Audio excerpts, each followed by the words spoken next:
Hello, everybody. Ezri Rozier here. So, as with every other team, the Eagles' 2022 schedule was officially revealed yesterday, and three things immediately jumped out to me about this schedule. Number one, we have a bunch of primetime games this year. The Philadelphia Eagles will play in 5 primetime games during the 2022 season. Now, this only makes sense because it's the Eagles. Philadelphia is the 4th largest sports market. We are one of the most iconic teams in the NFL. We are a proud and storied franchise. It only makes sense to have the Eagles on primetime. Now, I got this list here off screen. Week 2, we host the Minnesota Vikings on Monday Night Football. Week 6, we host the Dallas Cowboys on Sunday Night Football. Week 9, we visit the Houston Texans on Thursday Night Football, a team that we've never lost to. Week 10, we host the Washington Commodores on Monday Night Football. I'm not going to call them their official name because Washington is a disgraceful organization, and calling them that name would be an insult to actual people who serve that rank. And then week 12, we host the Packers on Sunday Night Football. So that is 5 primetime games. And I see this as important because this is a chance at redemption. We are on a 5-game losing streak in primetime dating back to the 2020 season. Last year, we went 0-3 in primetime. I mentioned it before. We lost to the Cowboys on Monday Night Football. We lost to the Buccaneers on Thursday Night Football. And then we lost to the Cowboys on Saturday Night Football, a game that got flexed. We were resting our starters, but still, we lost 51-26. It was embarrassing. And technically, you can make the case that the Eagles play in 6 primetime games this year because our second game against the Cowboys will be on Christmas Eve, a Saturday.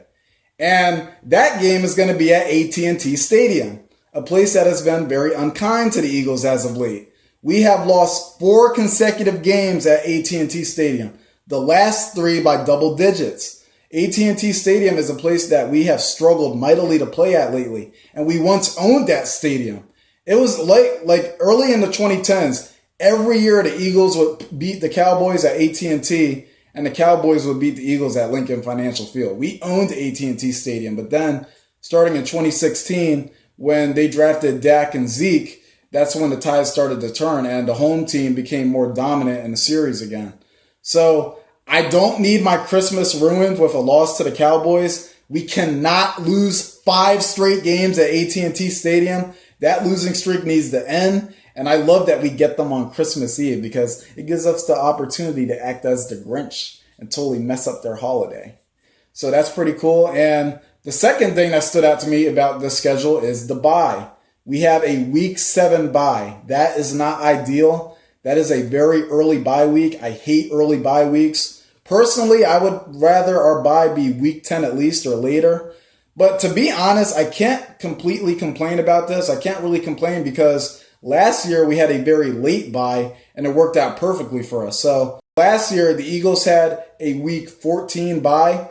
We lost to the New York Giants in week 12. In that game, Jalen Hurts injured his ankle. He missed the next game in week 13 against the New York Jets. Gardner Minshew started that game, and then we had the bye. So we had the time for Jalen Hurts to get healthy. Miles Sanders was also injured. He got healthy during that bye week.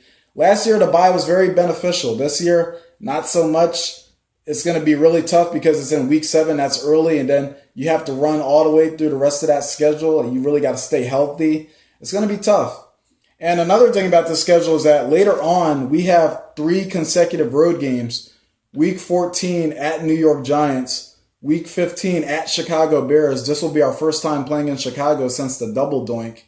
And week 16 at Dallas Cowboys. That's going to be a tough stretch. I mean, the Giants, that's pretty much a trip up the street. That's not really a big road game, but those other 2, at Bears and at Cowboys, those could be very tough games. Very tough games. I'm expecting Justin Fields to really improve.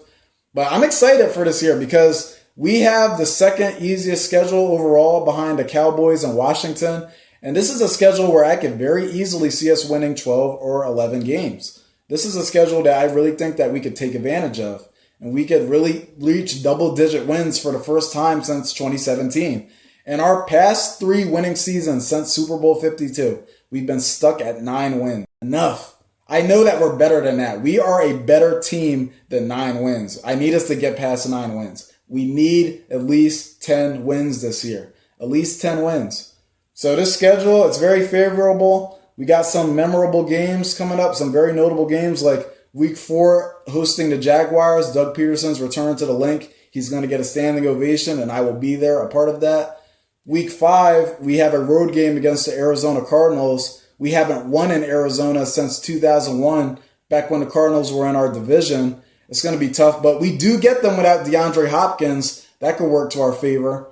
We have a Week 8 game against the Pittsburgh Steelers. We haven't lost to the Steelers in Philadelphia since 1969, I believe. We have an extremely long home winning streak against them.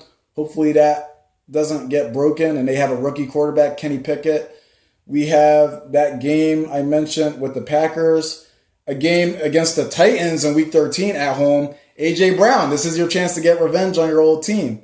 It's a very notable schedule. I'm especially looking forward to those 2 games against Washington because Carson Wentz, our former quarterback, will be playing against us. And I mentioned earlier how Doug Peterson was going to get a standing ovation when he returns to the Link. When Carson Wentz returns to the Link in Week 10 on Monday Night Football, it is going to be the complete opposite reaction. Carson Wentz is going to get booed out of that stadium because he gave up on the team. He didn't want to fight for his job. He asked for a trade. He didn't want to compete with Jalen Hurts. And that dissatisfied a lot of us Eagles fans. And I was further dissatisfied by the report that he got into a fight with Darren Sproles during the Super Bowl run because apparently he rooted against the team. He said that it didn't feel good watching the Eagles win without him. And Darren Sproles and him got into a big fight over that. So that further damaged his standing in my mind. But we'll see. So this is a schedule that the Eagles can do very well with. Take care, everybody, and go Birds.